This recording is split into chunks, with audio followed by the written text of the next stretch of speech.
So here we are once again back at our little Veil of Sound podcast with, one of my favorite voices from the American West Coast, and I would even say maybe the one that I like most from San Francisco. So Eugene, I know you were born in on the East Coast, if I remember correctly, but all your work basically is based in or around San Fran. Is that right? Correct. The only work I did before I left New York, I was writing before. I was getting published before with the writing, Mm-hmm. and that started when I was about 14. But yeah, I didn't do music, and I did commercials and modeling and stuff like that when I was in high school to make money. But nothing with music before then, outside of seeing lots of it. So Yeah, I can imagine. yeah. So, but that has changed a few years ago because you are now in a transcontinental, or should we even say intercontinental band? Because you are part of a band called Bunuel. We'll also talk about where the name comes from. But how is it working, or how is it being in a band that is on two continents? Yeah. Um, Well, there are two stages of being in a band, or maybe there are multiple stages of being in a band. There's like the stage you get in when you're, in a teenager in your 20s, where you imagine like your band is your gang and you're going to do everything together and hang out together. And, even on occasion in the early days of Oxbow, Nico and I lived in the same house, so this, but, time passes and then pretty much it is more about intent and less about proximity. Hmm. And realistically speaking, this is no different from anything else I've done, right? I mean, we don't all live in San Francisco. I think Nico is the only member of Oxbow who lives in San Francisco.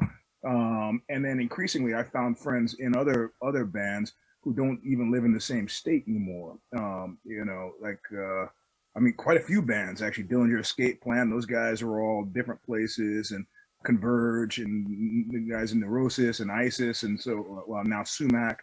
So there's certain benefits to being close by, and those are very specific, having to do with rehearsal. Yeah. But I found touring with Bunuel completely interesting, and I had friends back in the early '80s who would practice via cassette tape, and he's dead now. I won't make mention of his name, but they used to pass cassette tapes back and forth. This was a hardcore band, and it was partially because the guy was bipolar and couldn't really manage the effort to show up to practice on time. Hmm. But they were a great band, and it really worked well for them. So this is a modern variation of that. Sure. And typically with the Bunuel tours, because we've done two or three, maybe even at this point, I'll fly, I'll land, we'll play. But what we do before is decide on the set.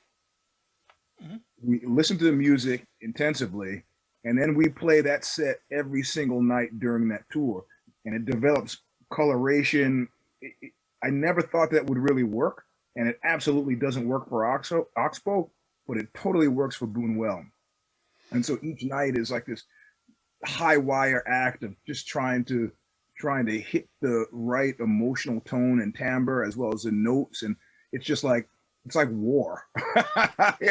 Like everything is happening so fast all at the same time that it's really hard to get a hold of, and it could easily spin out of control. Whereas Oxbow is very much intuitive. Like we know the song so well, we have a song book of like 80 songs, and we typically don't write the set list until minutes before we played. We tried the other way with Oxbow. We tried to just do the same set two nights in a row, and that was a miserable failure. It just our attention spans were not in the right place. It didn't work. But God, it's amazing how well it works for Bunuel. It really does. So nothing has changed. When I do vocals, I don't see the band when I do vocals anyway. So nothing's changed for me. Yeah, I can imagine. You just in some ways connected Bunuel to war. And that is one of the first impressions that I always have when listening to Bunuel records. It's so much happening, and sometimes I have a feeling that it's like a blitzkrieg attack. It's like so much Is that, and in some ways it reminds me of like earlier stuff that you did with Oxbow and earlier stuff that even before Oxbow you did with Whipping Boy. Is that something that also attracts you, like the war thing about it, like this very physical, very muscular music, whereas Oxbow is still muscular, but I think it's like a little bit more intellectual, a little bit more. Well, the comparison I've made is that Oxbow is like a documentary, Yeah. and Bunuel is like a film, and hence the name as well, right? With We'll come to Bunuel. that. Yeah, and I think the closest thing, like I've studied martial arts, almost my entire life, right? And then they created this thing called mixed martial arts, was everything all mixed together. And about 20 years ago, I decided I actually had to do it. I really wanted to do it. Kristen Von Till from Neurat Records found some secret fight club thing and said, Eugene, you got to do this. And so, I went. You had to call a phone number, and then they sent you to another payphone. It was all this secrecy, and you show up and you had to fight. And one thing, I mean, I competed in I competed in wrestling, I competed in karate and all these different, but mixed martial arts. I remember I got knocked out the first night I was there, knocked out and then choked out. And I remembered that it was so incredibly fast. I mean, the only other experience I have to compare it to was being in a race car. And the guy in the race car told me, you need to look down there when we race. I'm like, yeah, whatever. I've been driving since I was 13. I don't need advice from this guy. And I looked at normal distance in front of the car, and the information was coming into my brain. Once you cross 200 miles an hour, Yep. The information comes into your brain so fast that everything started to melt. I mean, literally, like Yep. you were watching a wax painting. And I was passing out, and the guy shook me awake and said, pointed downfield and said, look. And I looked way down at the end of the track, and then everything came back to me. So, there are a lot of reasons why Bunuel feels that way to me, but more, and all of it comes from not being as conversant with the players as I am with the members of Oxbow, right? We've toured together, but I don't have a long history with these guys. So my expectation of what they're going to do musically is, it is really like a high wire act. I can reasonably predict what Dan is going to do, what Nico's going to do, what Greg is going to do. And this is why, when our improv stuff is always so fun to do, because it's like, you may not have liked the Grateful Dead, but if you play together for 30 years, there's certain things that happen. But when you take really great musicians who haven't played together, it's maybe like where jazz was in the 60s or 70s when people discovered, harmonics, where it's really incredibly, if you have the strength and the discipline to hold it together, it can be really fascinating for me as a vocalist, especially to try to pull off, it's like a good horror movie where they talk about camera placement in horror movies. And they said, if the camera shows you where the character is going, you're not surprised. That doesn't develop. But if the camera sits behind your protagonist and follows him, you have no idea what's in the next frame. And that's how I feel singing with Bunuel. I don't know. From when they send me the music to when I sit down to write the lyrics to when I go to the studio to record the vocals, it's a lot of big, giant question marks, all kind of cohering around, my desire for emotional focus, which is like, how am I feeling about this? So. But you record your vocals in an American studio, right? And then I record my vocals with the same guy who's been like my vocal craftsman for every single solo project thing I've done. This Monty Valier, who runs Ruminator Studios in San Francisco, and he used to play bass in that band Swell. That was his big claim to fame. Okay. And he's paid, got a really good sense of probably his sense of what my voice does and needs to do is right up there with Joe Ciccarelli's. It's really pretty significant. So, so whether it's the Juju stuff I done with Jamie Stewart, the Sal Mineo thing, or any of these other projects that have gained sort of Old Man Gloom. Monty has been the one who's been in charge of organizing the technical aspect of what it sounds like. So yeah, I've recorded them all at the same place. Did he also record your wife for this new Bunuel record? Yes, he did, and he did the first two records as well. Mm-hmm. So he didn't record her band. Her band is Maneki Necro. That was done in Poland at a great studio called Monroe Sound, where again a guy who's really dialed into her vocals. But Monty did do her vocals, yeah. When I listen to Bunuel, I always have a feeling as if I'm listening to free band or free genres at the same time. It's like there is a third that is post-punk, there is a third that is industrial, and there is a third of noise rock. Mm-hmm. Would you agree with that, or am I totally on the wrong track there? No, I don't feel bothered by that characterization. I mean, initially, where Pier Paolo Capavia from One Dimensional Man reached out to me about doing this thing, he expressed an allegiance to a lot of post-punk bands that we're all familiar with, right? Like Big Black, Shellac, and so on. And I heard that in the music, so this would be a resting place for strangers. But it gave me a great opportunity because I've loved that music, and I'm a known associate of the guy largely responsible for a lot of that music, Steve Albini. But Albini's vocals work for him, but there became there started to be the school of Albini vocals. And where it was this kind of ironic detachment thing, right? And I enjoyed it from Steve. I did not enjoy it 3 or 4 generations in. So when they sent me this music that sounded like that, I was like, now's my chance, to take that. I mean, I love Shellac, love Big Black, I love Albini's vocals and him, but I listen to the music and I go, well, if I was singing it, I would have done it this way. Of course. And when you have that kind of gap, that's when you go, yeah, okay, maybe this is a project I should do.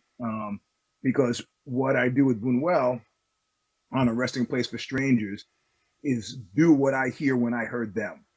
Like when I said, they should really do this, that's what I do. Because there is nobody that you have to substitute because you are. Yeah. Right. Correct. Well, when we are talking about Bunuel and the namesake for it, I guess we're talking about Louis and not about the other two following him. I mean, like, we're not talking about his son or his grandson, who are also directors, right? Correct. It's Louis. And like, then of course the question comes up, like, why Bunuel? I like the sound of the word. A friend of mine named their band, inspired, I would guess, by us choosing Bunuel, named their band Von Stroheim, and I was like, it doesn't too much. Von Stroheim, Bunuel has got a nice flow to it. Bunuel, yeah, exactly. And I'm having a lot of American journalists who are having a hard time pronouncing it.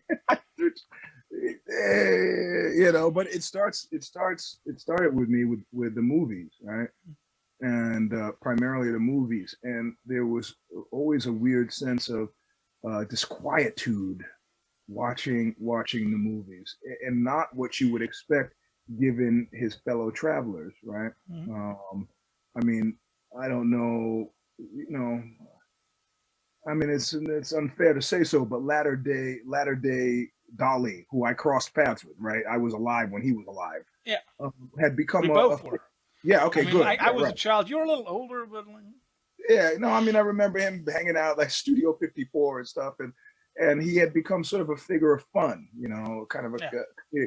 But a lot of these guys were not, they were very serious cats, and serious in a weird way too. Mm.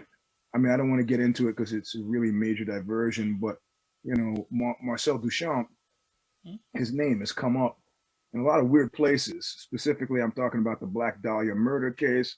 I want to get down that rabbit hole. It's like one of those figures of the 20th century where if you dive into them, it's like a kaleidoscope of the 20th century. Yes, exactly, with the same level of brutality and so forth. I mean, it's the weird thing. I mean, I like Rousseau, and then you dig a little deeper and find out Rousseau was a complete piece of shit, as a human being.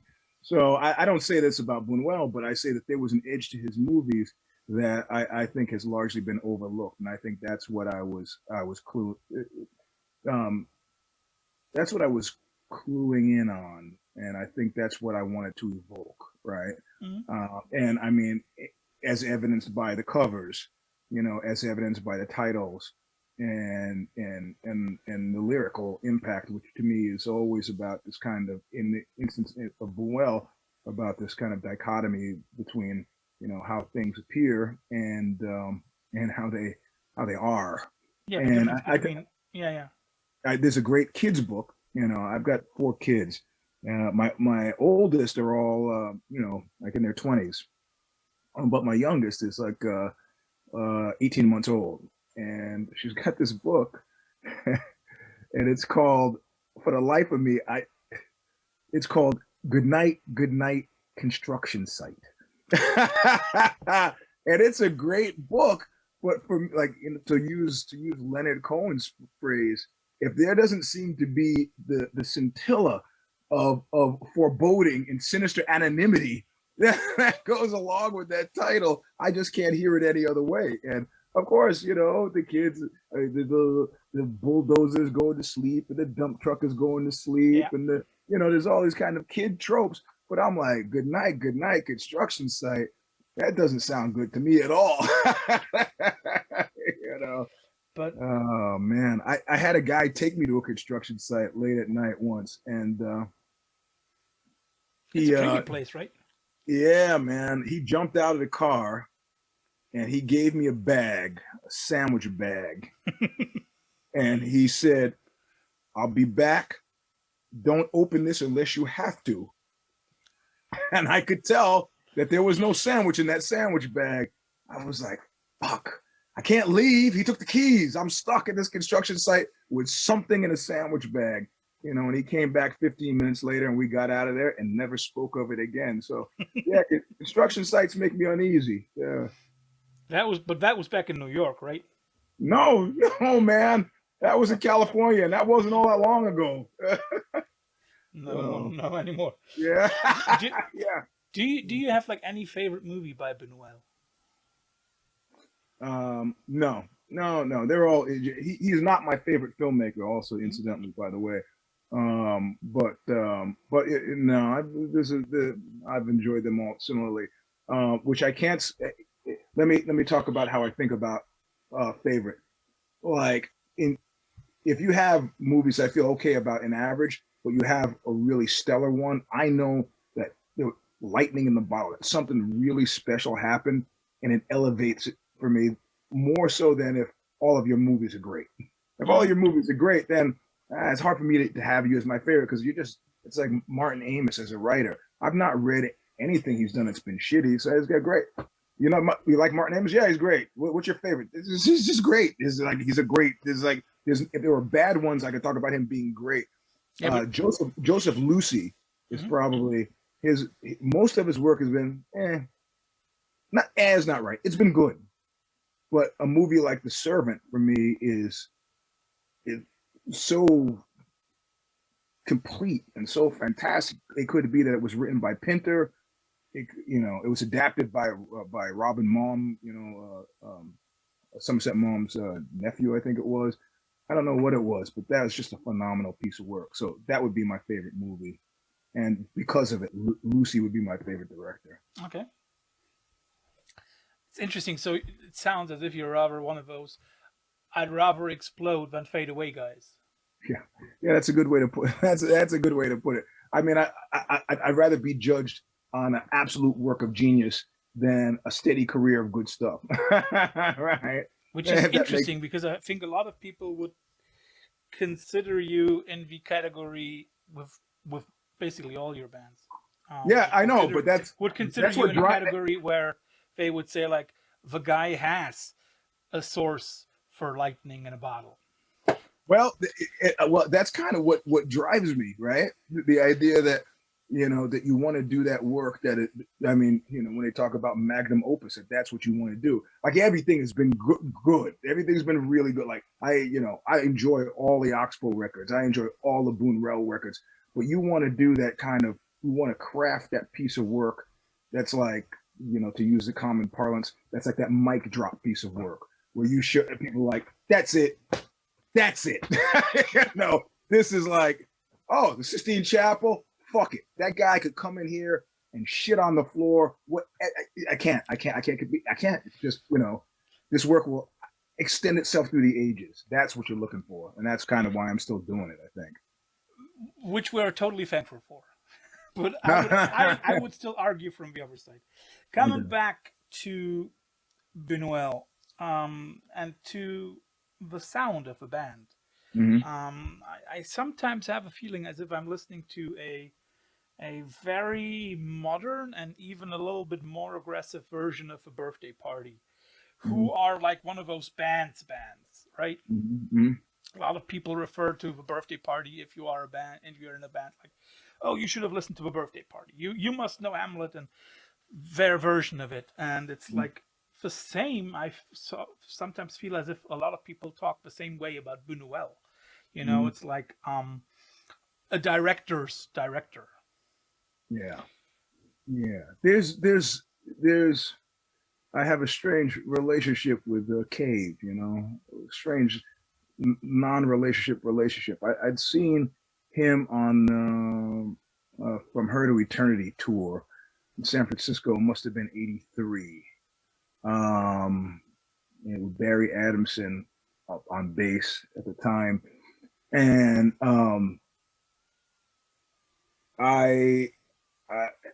there was something really special about that moment, and there've been subsequent really special moments. But my appreciation for the man has ebbed and flowed, and it's ebbed in a space where I start to feel that he's jaggerizing, something that a word I use with Mick Jagger, who, I like the Rolling Stones well enough, but about half the time I feel like, to use the expression, Jagger's putting me on, right? It's like stereotypical cliche stuff, right? Yeah, like the girl with faraway eyes, that Rolling Stones song, where he's doing this whole, I'm listening to country radio, and I just think it would have been a much more powerful rendering without all that ham theatricality, which is a phrase that Simon Reynolds used to describe the very first Oxbow show he saw, and it completely changed my understanding of how I viewed Oxbow shows. It's really powerful, and I really instantaneously understood what he was talking about. And so there are elements of that where I feel that Cave has gotten lost, and he's done that. And then there's like super heartfelt elements where it's been great. But I didn't think at all about Birthday Party when we were doing any Bunuel stuff. But I would be and I understand that you weren't making that connection, but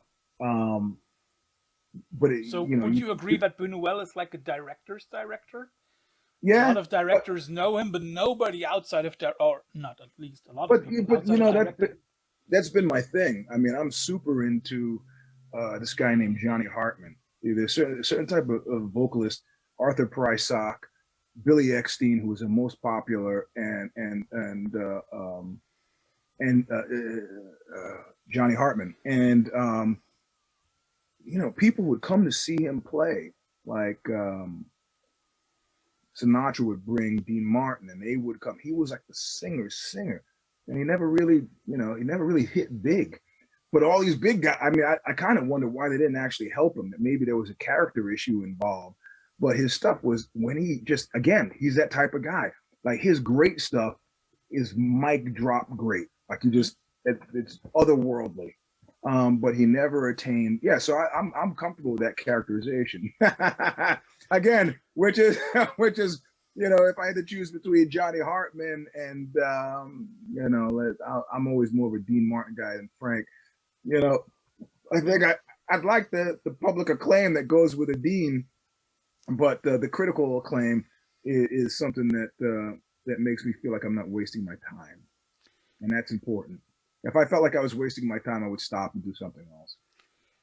You know, when I think of like Bunuel, it's also very often the cinematographical aspect. You know, like there is something special about his work, and that is not, for example, to me, it's not very often in the story, but very Hmm. often in the kind of pictures he did Hmm. in his movies. Hmm. Would you say that you are painting pictures with your lyrics? Oh, clearly, super clearly, that 100%. And the difference is, say, between what happens with Oxbow, whereas Oxbow's song cycle started with Fuckfest and ended, or will end with Love's Holiday. That's the entire song cycle. And we've talked about it as a band, and the land beyond Love's Holiday is Terra Incognito. I no idea. With Bunuel, a couple of things happened. One of the things that happened is I was paying attention to how my kids listen to music, Mm-hmm. and they don't know albums from shit, right? Like it's an old guy conceit to think about music in terms of albums, right? Where Why you could ever take, bother?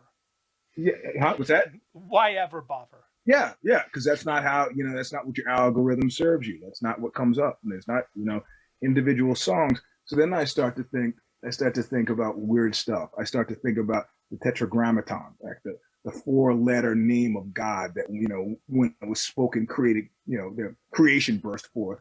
And I said, I shouldn't have to, maybe it's a weakness to have a narrative through line from song to song. I mean, each song should be maybe representative of the whole, and so I started to think about things differently. I started to think about things maybe in terms of like Rashomon, right, Mm-hmm. or the Wallace Stevens poem about the multiple ways to look at a blackbird. So really, each song has the entire story in it. Yeah, it's So like you don't need to. So that's a page from the book that if you don't even read the rest of the book, you understand the book. And that's kind of how I approach the lyrical writing in Bunuel. yeah, it's like a Each little song, bit like the Nick Adams cycle of Hemingway. You can read every story for yourself, but there is an yep, ongoing cycle. correct. Yeah, exactly right. That's exactly right. Yeah, that's a great So, rap. Yeah. indirectly or interestingly, sorry, a lot of people when talking about Bunuel, you know, there are always like basically like two sides of criticism or critics Mm-hmm. uh, coming forward to Bunuel. Either they love him for Mm-hmm. whatever he did, or they call him subversive, scandalous, Mm-hmm. artsy fartsy, however you want to name it. You're talking about the director or the band? The director, not the band. The band is awesome. I but my was like, question ah, is, okay. but the Artsy fartsy, question I'll is, take that. the question is like, I'm 100% sure you were aware of that. Is that also some kind of like hidden interest in how people respond to your band if you call it, or if you name it after a director that has been called subversive and scandalous? Or is it just the onomatopoeic effect of Bunuel? No, I mean part of it, was for there's certain things that I mean, I'm largely a very difficult person to offend, but there's certain things and characterizations that sloppy journalism has started to chafe, and one of the things that started to chafe me over the course of time was this generalized idea that I was kind of like Enki do. Yeah. Which you might have to explain for our non-American listeners. Um, well, help me with this. I don't know how to explain. The kind of wild man automaton, right? That there's all this musically sophisticated stuff out, and then there's this crazy shit happening up front, and I've had interviewers ask questions at me versus asking me questions, Mm-hmm. and it started to I remember a line, Dylan's line, one of my favorite lines from I think it's Don't Look Back, where he said, I could sing better than Caruso if I wanted to. I just don't want to. Now, I don't believe him for a second, but the wanted to is important. Like, no, Caruso is special. Okay, granted. But this is the kind of thing, like, you know, you do realize that what happens at a Buñuel show, what happens vocally and lyrically is not an accident. It's not like, you know, I've had people ask me all the time, oh, you must have been really high out there. No, this is a lot of thought has gone into this. A lot of thought, not accidents, you know. But those are also the same kind of people who think that whatever Dillinger Escape Plan did live was just chaos, which it's not. And the Correct. same thing is with Bunuel. The same thing is also with Oxbow. Lots of bands that you've mentioned, that those are bands that really took a lot of time. But the question is, you know, did you play with this idea of naming your band after a so-called subversive and scandalous director? Oh no! In my head that existed, but you know, I'm kind of sort of market tested the name, just like talking to friends I know, and typically my friends are maybe in their 30s, and I drew zero notice. Like, people were like, who? I was like, hey, no, this director, and he directed these movies, and and so this is, and like, you are the nerd to explain. Exactly. It was not. If I'd wanted to make that connection between subversiveness, that I knew before we chose that name that was going to be completely lost. So, but the reality of it is, I was happy to have people hear the name and then maybe reverse engineer it to where they got to the movies and go, wow, this shit's really subversive. I got why he chose the name. Okay. Did you notice anything different because that just crossed my mind. Did you notice anything different between European journalists and American journalists when it comes to the name of a band? Outside of the ability to pronounce the name, no. Well, yeah. Well, there's certain things like European journalists. I've spent a lot of time. If you read my Substack, you know where I'm about to go with this. I spent a lot of time talking about the cover. Yeah, I know. And with American journalists, it's like American journalists, it has not been a point of conversation at all. You know, so that's been a major difference. You know, and of course, as an American, I am completely surprised. I did not see that coming. Even though the rest of the band was like, we don't like this as a cover. And I was like, you know the name of the record, right? You've read the lyrics. You do understand that it's dramatically, thematically, you know, theoretically consistent. And they're like, okay, yeah, you're right. All right. To maybe come to the point so that everybody understands what Eugene and I are talking about. The cover for the new record shows Eugene's 44mm caliber gun. 44 caliber. What? Yeah, caliber. Yeah. I guess we would say millimeter, right? And you know, you see that on the cover, and you've spoken at length about your wife's reaction to the cover, your band's reaction to the cover, and you've also made it clear that I like one of the sentences. I'm trying to paraphrase it, where you say, like, I'm totally fine with with all Americans giving up their guns. I just don't want to be the first one. That was close. Just not me. I know. Everybody but else. Like indirectly, there is some hidden in there, right? Yeah. And now, as a European, I have to say I totally get the connection to the lyrics. Yep. I only have a question connected to it. I mean, like, the record makes sense in connection. The cover makes sense in connection to a record. The only question is, are you a killer? Well, let's go back through that. There's also another connection that you missed, right? And I would have to go back to Don Siegel. If your film knowledge is deep, Don Siegel created famous, you know, which that gun was a star of his movie fundamentally, and the movie was called Dirty Harry, where Clint Eastwood intoned, "Go ahead, punk, make my day." Now, before that, he goes, but this is a 44 Magnum, the most powerful handgun in the world. and it could blow your head clean off. I mean, so there was a Don Siegel callback in my mind, and it was significant that the bullets were on the table next to it, because it doesn't. You're unsure whether the bullets are going to go into the gun or whether they've been taken out of the gun. So in my mind, which I explained to the band at the time, that this was a dynamic cover and not a real. It wasn't like a still life. True. But in connection to being a killer, I don't believe I've killed anybody. I also think that it is a still life, art talking wise, but it is a still life with two possible open ends, right? Correct. Yeah, that's a better way to put it. Right. If I connect that to one of the lines in the record, I am what living people fear. I really like that line. I just don't know what to make of it. Is it you as a person, or you as the kind of person you are? Maybe more the second. Let me explain to you kind of where that came from. I remember back in the 80s,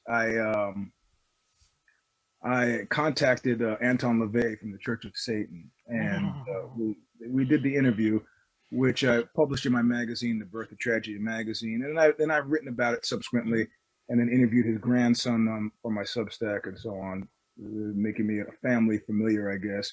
But I sought him out very specifically because for the evil issue of the magazine, and I wanted to talk to him. I thought that if anybody had a sense of evil, it might be him, right? Mm-hmm. And we played this, what amounted to a kind of a cat and mouse game, where I kept hammering at him, and like a real journalist, I would recycle back trying to recall. And then finally he said, okay, look, evil is what doesn't feel good. And I said, well, a root canal doesn't feel good. I wouldn't call that evil, And then he said, he just kind of paused, and he looked at me and he said, hey, Eugene, I'm an atheist, and I'm just trying to pay the rent. I mean, he fundamentally tapped out. So I was talking about something that I felt like I had a direct emotional connection to, that I had felt moving within me, and that I wanted to put a face and a name to, that it seemed like if anybody would be able to do that or help with that process, it would be him. And it was clear to me that he didn't, even though, in the Substack that I do with his grandson, he clearly raises the possibility that Anton LaVey wasn't his grandfather, but was in actual fact his father, which means that Anton LaVey fucked his 13-year-old daughter and impregnated her with this guy, who then later said, I don't know, is he my grandfather, my father? I don't know. So and that's a level of evil, I'm not comfortable with the moral shadings, but I'm really not comfortable with, pedophilia. So in this instance, was he evil? I don't know. Right, let's get away from the discussion of evil and get focused back on this feeling that I was talking about, trying to get him to identify it, to figure out what was happening, processionally, when I start to feel the rising of this animal within me. And I eventually just figured that it was a biological process, because I couldn't find anybody who was able to really, we really felt comfortable talking about it. I mean, the bad guys who I've consistently sought out my entire life, they were all kind of functionalist, right? Yeah. I mean, they did what they did. That I was paid. They paid me to kill that guy, so I killed that guy. Yeah. Or I was drinking. Payment takes away moral judgment. Yeah, it wasn't. There was no emotional content to them being a bad guy. It was just, maybe that's like Heydrich, right? There's no emotional content. It's just, I got to clean this stuff up. This is how I'm choosing to do it. Whatever. There's no moral content for me here. But so I never actually got that answer. So I fundamentally figured out it was probably just a biological thing. It's just the way you're wired, And me calling it evil was because I had no, societal context to place it in. And I'm talking specifically about this, feeling of bloodlust that, and it's only, of course, it doesn't hit me when I'm standing in line at the supermarket or at a parent-teacher conference at school, but it very clearly did, when I'm engaged in physical conflict with another human being, it very definitely, you could feel it making its presence known. So. then the question, I think, to turn it around and do the good journalism thing, Mm. um, are you using those martial arts experiences and jujitsu lessons and fights? Are you using that in order to not feel that No, bloodlust no. in line at the cashier? Well, you touch on something that's kind of a smart way to think about it. And I had all my kids have all taken martial arts from the time they were born, up until I was a fascist about it till I got to high school, and then I was like, okay, you're 14, you can choose. And then they all went. I have all daughters, and they all became wrestlers, went to the state championships, and so then they graduated, and they didn't pursue it in college. I was fine. You had martial arts from 4 to 18, you got enough to be able to defend yourself. But more importantly, what I wanted was like, and this is something, nothing that you can teach or impart, is that moment when you're called upon to do this stuff and you realize, I've got nothing. Like if I say, here's some money, here's the money I owed you, add it together and subtract, give me back what I'm owed. You have a fundamental basis for being able to do this. You understand math. Okay, I'll take the 4, I'll subtract the 2, and somebody says, get the fuck out of my way.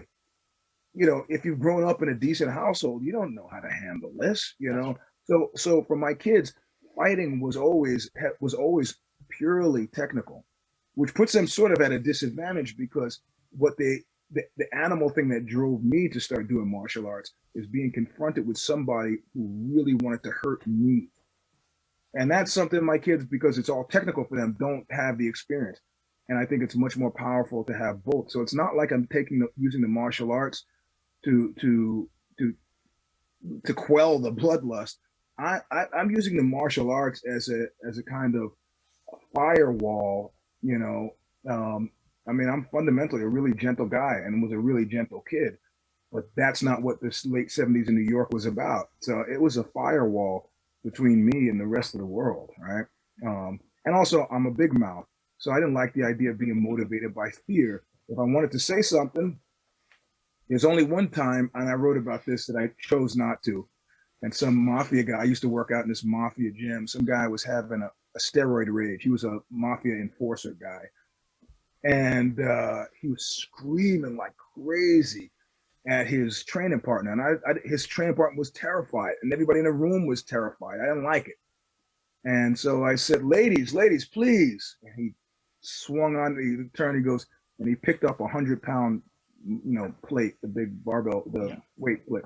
And he was waving it around like a dinner plate. And he goes, one more peep out of you, and I will crack your fucking skull. I knew he was 100% correct, but it took everything in my power not to go, peep. Just to see what I spent my whole life training for those moments so I could say peep. You don't like what I've said? What are you going to do about it? But in that instance, when I weighed 165 pounds, and this guy weighed 265 pounds, and he was in the mafia, and there was nobody who was going to stop him in this grubby basement in Brooklyn. Yeah, man, I ran away to live and lift another day. I said nothing. And I remember like it was yesterday, and it bugs me, but I still know that was a smart move. That was the smartest move I could have made. Probably one of the smartest moves you've ever made. Yeah, yep. What strikes me is you've been talking about Anton Chandor LaVey, and we've been talking about Bunuel, and we've also mentioned Dali. All those people who basically identify themselves as atheists. Mm-hmm. Do you consider yourself an atheist? I don't feel nearly confident enough about the reality that I'm existing in to be able to embrace atheism. Not at all. So I'm on a good day probably agnostic. Mm-hmm. But I just don't know, and I have my strong suspicions about anybody who does claim to know, like people who know way too much about Star Wars. Maybe we're both on that side. Yeah, you have maybe a better basis for to be, if you're a Star Wars expert, you probably have a better basis for that than anybody talking religion. But again, like the bloodlust, I mean, I felt things moving inside me. All right. But I can't ascribe a school to them or a book of a book to them. I'm a big fan of Meister Eckhart, you know. But his commentaries on the Book of John have been life changing for me. But I'm not gonna. I just don't know. I don't know. What struck me is one of those titles or track titles on the new record. When God uses a rope. When God used a rope, yeah. Yeah, because basically it can be, you can use a rope in two ways. In a very helpful way, if you're trying to Oh, save there are many somebody. ways you can use a rope. Yeah. Yeah, you could also use it in a very very bad and binding way. Yep. How do you perceive religion as an institution? Not religion as belief, as a system of beliefs, but religion as an institution. Okay. Well, this might be a good zag for other people, but in actual fact, this is this is this is not useful in this instance because this song is tied into very clearly in my mind to the Oxbow song "Gal," Okay. and about something terrible that happened to me as a young man, right? Where you know, you can read the lyrics for "Gal." I'm not going to make you do that before you understand what I'm talking about, but fundamentally, I was tied to a pole, and you know, God used a rope to teach me a lesson that day, maybe, right? And but you know, the angle of attack as it appears on Oxbow's record, I think it was "Let Me Be a Woman," is very different than the angle of attack as it appears on Killers Like Us. So that's the way in which I would answer that. But religion as an institution is clearly just a, you know, it's a I mean, it's a profit center, right? I mean, that's what we're talking about. It's a, And you know, one of the living popes, I forget which one, recently just said, I felt terrible for kind of, it's the German one. yeah, for dropping the ball on the sex abuse thing. He said, oh, you feel terrible about it? I Yeah, bet there are lots of Francis was, what is not Francis? It's John the 16th. No, Benedict yeah, the 16th. Yeah, yeah, he said that. yeah, yeah. It's German one. yeah. There you go. So yeah, your feelings of sorrow mean nothing to me, my friend. Nothing at all. Yeah. So yeah, it's just like I said. These people, I would be perfectly comfortable if you were to. Um, um, yeah, you can't. Yeah. I know what you mean. You know, I used to have an interest in being a priest myself when I was a young person. It just seemed like a noble calling. I'm talking about when I was like 7 or 8. You know, The and same with me, but my reason for that was I would only have to work once a week. I never thought of that. Yeah. But it's a terrible, terrible, terrible, terrible institution, and it pains me greatly in ways more significantly since 9/11, but in ways that are really comprehensive. Like I live in a neighborhood that's largely it's probably 60% Latino, you know, 20% Pacific Islander, you know, 10% white, and the rest would be African American, right? And so, but like 4/5 of those people I just mentioned were peoples whose culture and the religious underpinnings of their culture were completely decimated, destroyed, torn to shreds by this dominant culture. And I'm surrounded right now by about 4 or 5 different churches. And on Sunday, I see, you know, these Latin families, you know, dress their kids up, and you know, these once proud people are going into fucking Anglo churches. It just drives me. It's like, you know, I can't. How to love the stick that beats you? I just don't understand it. You know, and same with Samoans and Pacific Island Tongans, Pacific Islanders. You know, those fucking missionaries got over there, and it's just, I don't know. I Did can't. some of her best work? Yeah. If we're being very very sarcastic. Yeah. I just have to clarify one thing that I really liked. I quote the new Bunuel record, and Jesus would come down to meet us, but for his own problems, with the Machina and the Deus. That is a reference to the Deus ex machina motif, Yeah. right? Yes, it is. Um, and another line that you used in one of your songs there, and everything is broken in here when we talk about death, and death is so near. Is that the way that you see our world in early 2022? Yeah, yeah. I mean, the shame of it is, and the shame of it is, like most modern music initially begins. It's a product of hysteria, you know. Like, I mean, you pick anybody, you know, Nirvana, and these are you know a young man's stories about becoming a young man, right? Becoming, not being. And Yeah. by the time that people get to be as old as I am, they're either successful, in which case they're an employment center like Metallica, Rolling Stones, that people are relying on them to be reliably them, right? They come out and do Jack Flash, you know, Yeah, need shelter. You got to come out and do Master of Puppets. You got to confirm what I expect. Yeah, yeah, exactly. But what I found is that the amount of agita in my head that's connected to purely existential thing is much more crucial than anything I could have ever imagined at 19 or 20 or 25 or even 35. You know, I mean, let me give you an example. I'm watching my 18-month-old play in the sandbox or do something, taking his shoes off, about to get in the sandbox. And I realize, you know, it's a beautiful California sunny afternoon. I realize that I'm mired in a certain kind of finitude. In other words, specifically, I'll never see this again, right? Like again, Mhm. like again. And, you know, we deal with it in a very fundamental way. Okay, there's an expectation that your parents will die. Well, what COVID has actually proven out, 25 known associates who died in the last 18 months. That something I had not even gotten my head around, this idea that, yeah, your parents will die, but you know who else is going to die? All of your fucking friends, you know? And at this point now, I've had exes die, and that's creepy as fuck too, you know? So you got the Depends on exes. the relationship to your ex. What's that? Depending on the relationship to your ex. That's true. That much is true.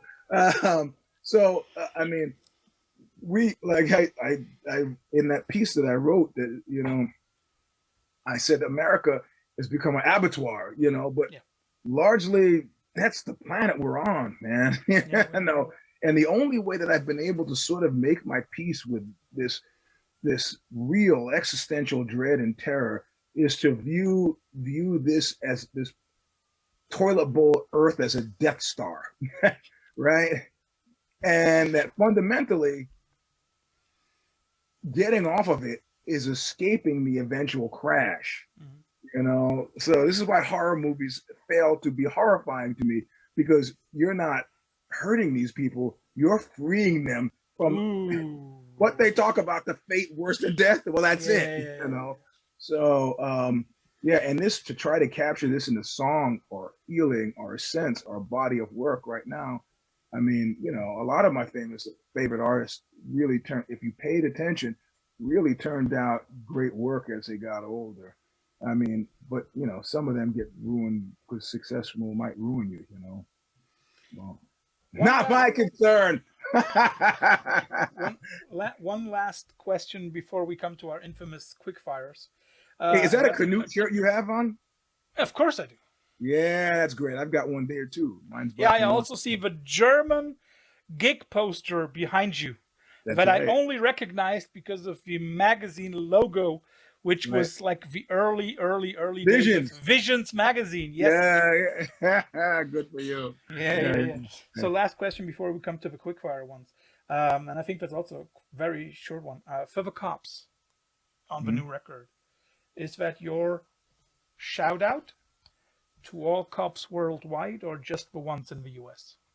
No, again, you've gone too macro. This is very specifically micro, because I discovered in a weird turn of events that one of the guys I train jujitsu with, is friends with the cop that arrested me the one time I was arrested and went to jail. And this is the cop that was going to beat me up as I was naked in the jail cell. So I've been chasing an interview with him to see if he remembers that, or just to kind of revisit, because I'm sure he does not expect that, an arrest that he made in 1981 or 82 will come back in order to talk to him about it. That's a very specific, it's not a general story. That was a very specific. No. It's also for me a very general thing because, like, I think 5 or 6 years ago, I would have taken this as a shout out to American cops. Mm-hmm. But looking at the German police system at the moment, with all the right-wing subversion going on in our police ranks, I think that is something where ACAB can really be used on all cops. So, well, you know what? I've been stopped by cops. Weirdly enough, only in Nuremberg. Like, is that something? I grew up in Cologne, like Western Germany, close to the Dutch border. Yep. And I had 2 cops control me 3 Sunday mornings in a row at the same corner in the same car that I was driving, just because of the way I looked and just because I came from the west. I came off the highway from the west, from wheat country Holland, and they thought, oh yeah, he looks that way, he must have. That's great. Yeah. Well, no, listen. I need to tell you that my experiences with German cops have been wonderful. So glad yours are. I have my comparison point, however, you have to understand. Okay, yeah. Are California cops, and that's a very much of a drag of a story. But I mean, there's one story that I got cops in the family, so my view is a little bit different. But I remember having cops pull guns on me when I was on the Fight Book tour, and I was in the Oklahoma Panhandle, like so north of Texas. Yeah. And these guys come up. They're creeping up on my car. I can see them in the rearview mirror with their guns drawn. And I'm sitting, and I've got shorts on, and maybe I'm shirtless even, right? So you can see the tattoos and everything. And they tap on the window with the gun, and they say, "Can I see your registration, please?" And I say one word. I say, "Certainly." And they hear my voice, which connotes quite a lot, right? They hear my voice, and they relax, put the guns away, and like just give me some warning. Yeah, you were 2 miles over the speed limit, try to slow down. It's like they expected a certain type of black guy, and through my diction and how I spoke, they're like, "Oh, this is like an Obama black guy. Let him go, whatever." It was but the funny thing is, I was high out of my mind, and I had guns in the glove box. I was like, I was absolutely the person you should have been stopping, but I wasn't bothering anybody, and I was really just driving normally. And they got suspicious, but no, only that one time the cops tried to beat me up, or twice actually. They tried to beat me up, and they were both in California. And I swear to God, the first time I got stopped by cops in Nuremberg, I am almost 100% sure they were high. Almost 100% sure, and I would say, if I had to pick, I would say that they had been smoking weed, just based on their attitude and bearing, I'll give you a few questions next, and you can choose one of the 2 alternatives. Okay. East Coast versus West Coast.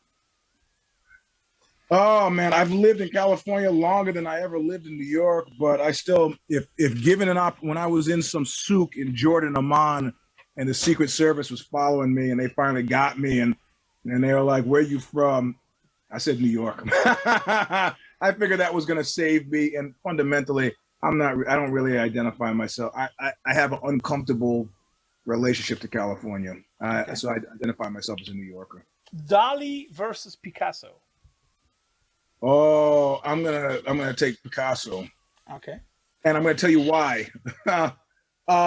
When he had a fractious relationship with his son, and they reconciled toward the end, and on his deathbed, his son came to his father and Picasso's in his deathbed, and he looks up. I don't know whether the story is true or not, but for my purposes, I'm going to say it's true. And he looks up at his son, and he grabs his hand. And he goes, "My son, you're young. I'm old. I wish you were dead." So, I've got a terrible relationship with my father. I completely understood. It's I gotta go. I gotta give it to him for that. Don't you think for a second that death will change anything here? So. China.